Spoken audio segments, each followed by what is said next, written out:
বর্তমান বিএনপি সরকারের কপালে যেন আক্ষরিক অর্থেই শনির দশা লেগেছে।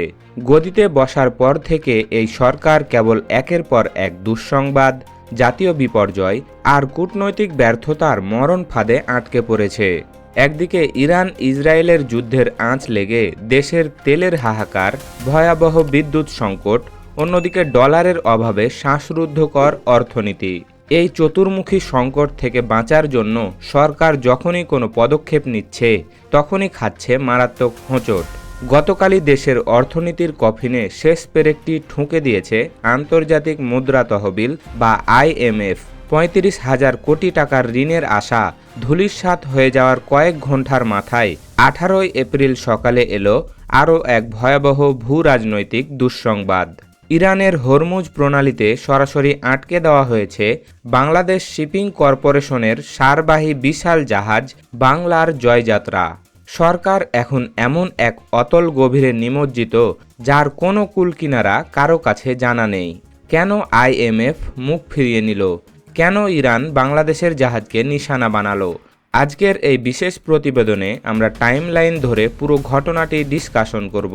তাই আমাদের চ্যানেলে নতুন হয়ে থাকলে অবশ্যই চ্যানেলটি সাবস্ক্রাইব করে আমাদের পাশেই থাকবেন। আসুন দেখে নিই সেদিন রাতে ঠিক কী ঘটেছিল। সময়টা ছিল 17 এপ্রিল শুক্রবার বিকেল। ইরান হঠাৎ করে ঘোষণা দেয় যে তারা বাণিজ্যিক জাহাজ চলাচলের জন্য হরমুজ প্রণালী উন্মুক্ত করেছে। এই খবরে স্বস্তির নিঃশ্বাস ফেলে সংযুক্ত আরব আমিরাতের শারজাহ বন্দরের কাছে নোঙর তোলা বাংলাদেশের জাহাজ বাংলার জয়যাত্রা।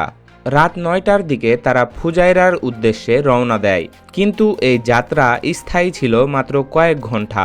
বাংলাদেশ শিপিং কর্পোরেশনের ব্যবস্থাপনা পরিচালক কমোডর মাহমুদুল মালেক জানিয়েছেন এক চাঞ্চল্যকর তথ্য। তিনি বলেন, অনুমতি চাওয়ার পর ইরান কোনো নেতিবাচক বার্তা না দেওয়ায় আমরা ভেবেছিলাম প্রণালীটি উন্মুক্ত করা হয়েছে।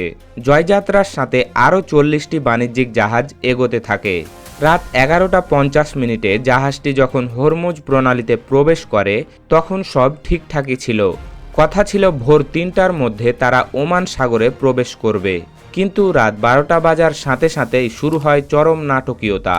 হঠাৎ রেডিও বার্তা পাঠিয়ে বাংলার জয়যাত্রার গতিরোধ করার কঠোর আদেশ দেয় ইরানিয়ান নেভি। IRGC এবং ইরানি নৌবাহিনী হুঁশিয়ারি দেয় যে তাদের সুনির্দিষ্ট লিখিত অনুমতি ছাড়া কোনো জাহাজ এই জলসীমা পার হতে পারবে না। মুহূর্তের মধ্যে মাঝ সমুদ্রে স্তব্ধ হয়ে যায় বাংলাদেশের পতাকাবাহী জাহাজটি। বাংলার জয়যাত্রার দুর্ভাগ্য এখানেই শেষ নয়। ৩১ জন বাংলাদেশি নাবিক নিয়ে এই জাহাজটি গত ৪০ দিন ধরে সাগরে আটকে আছে। গত ৮ই এপ্রিল যখন ইরান ও যুক্তরাষ্ট্রের মধ্যে একটি ভঙ্গুর যুদ্ধবিরতি ঘোষণা করা হয় তখন সবার মনে আশার আলো জেগেছিল। 10ই এপ্রিল তারা সৌদি আরবের রাস আল খায়ের বন্দর থেকে সার বোঝাই করে যাত্রা শুরু করেছিল ঠিকই, কিন্তু ভাগ্যের ফের আর কাটছে না।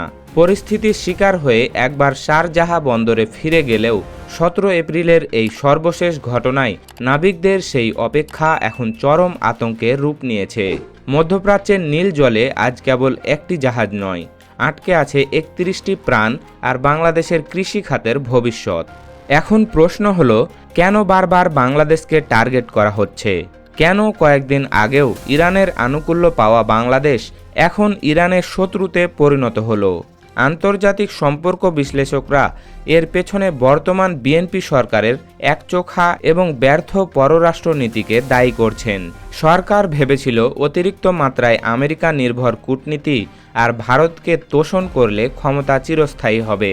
ওয়াশিংটন আর দিল্লিকে খুশি করতে গিয়ে সরকার সুকৌশলে চীন এবং ইরানের মতো উদীয়মান পরাশক্তিগুলোর বিপক্ষে অবস্থান নিয়েছে।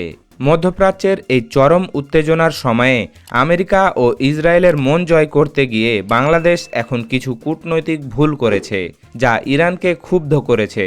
হরমুজ প্রণালী দিয়ে বিশ্বের 30% তেল পরিবহন হয়, আর এর চাবিকাঠি ইরানের হাতে। ইরান খুব ভালো করেই জানে বাংলাদেশকে চাপে ফেললে আমেরিকার মিত্রদের সাপ্লাই চেনে ব্যাঘাত ঘটবে।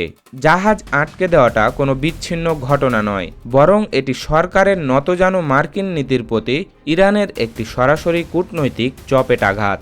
অর্থনৈতিক ফ্রন্টেও সরকার চরমভাবে পরাজিত।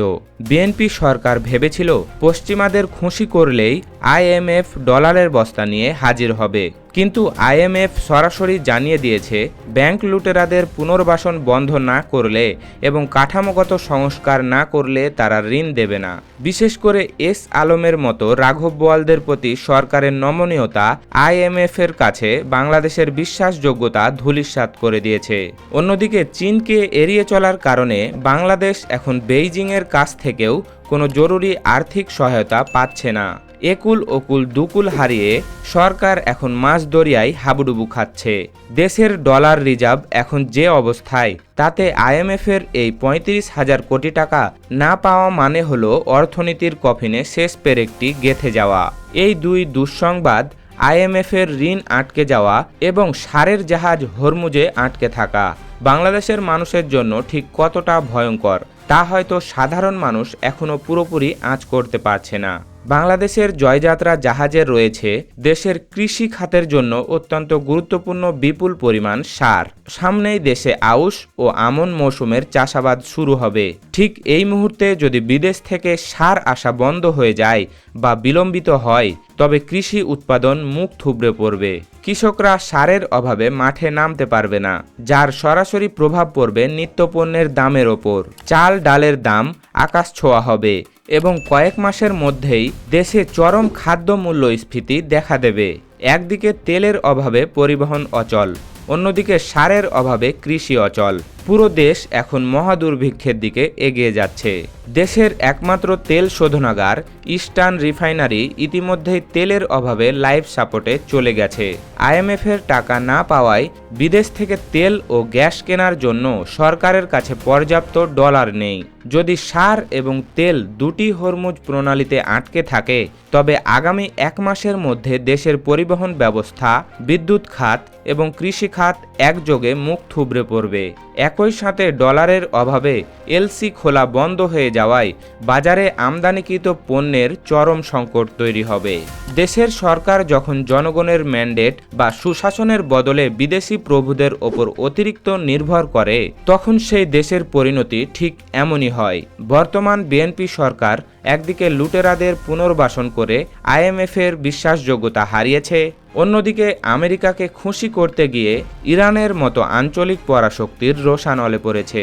কূটনীতি মানে হলো সব পক্ষের সাথে একটি সূক্ষ্ম ভারসাম্য বা ব্যালেন্স বজায় রাখা। পাকিস্তান বা তুরস্কের মতো দেশগুলো যেখানে চীন, রাশিয়া আর আমেরিকাকে নিয়ে সফলভাবে খেলছে, সেখানে বর্তমান সরকার সেই ব্যালেন্সিং অ্যাক্টে চরমভাবে ব্যর্থ হয়েছে। হরমুজ প্রণালীর নীল জলে আজ শুধু বাংলার জয়যাত্রায় আটকে নেই, আটকে আছে পুরো দেশের ভবিষ্যৎ। সরকার যদি এখনও তাদের এই তোষণ নীতি থেকে বেরিয়ে এসে একটি স্বাধীন ও জনকল্যাণমুখী পররাষ্ট্র ও অর্থনীতি গ্রহণ না করে, তবে আগামী কয়েক মাসের মধ্যে বাংলাদেশ এক ভয়াবহ অর্থনৈতিক ও রাজনৈতিক সুনামির মুখোমুখি হতে যাচ্ছে, যা সামাল দেওয়ার ক্ষমতা এই নড়বড়ে সরকারের নেই। সুপ্রিয় দর্শক, আইএমএফের ঋণ প্রত্যাখ্যান এবং হরমুজে বাংলাদেশের জাহাজ আটকে পড়া নিয়ে আপনার মতামত কি? আপনি কি মনে করেন সরকারের ভুল পররাষ্ট্র নীতির কারণেই আজ বাংলাদেশের এই দশা? আপনার মূল্যবান মতামত আমাদের কমেন্ট বক্সে জানান এবং এমন সব গুরুত্বপূর্ণ খবরের নিয়মিত আপডেট পেতে আমাদের চ্যানেলটি সাবস্ক্রাইব করে বেল আইকনটি চেপে রাখুন। ধন্যবাদ।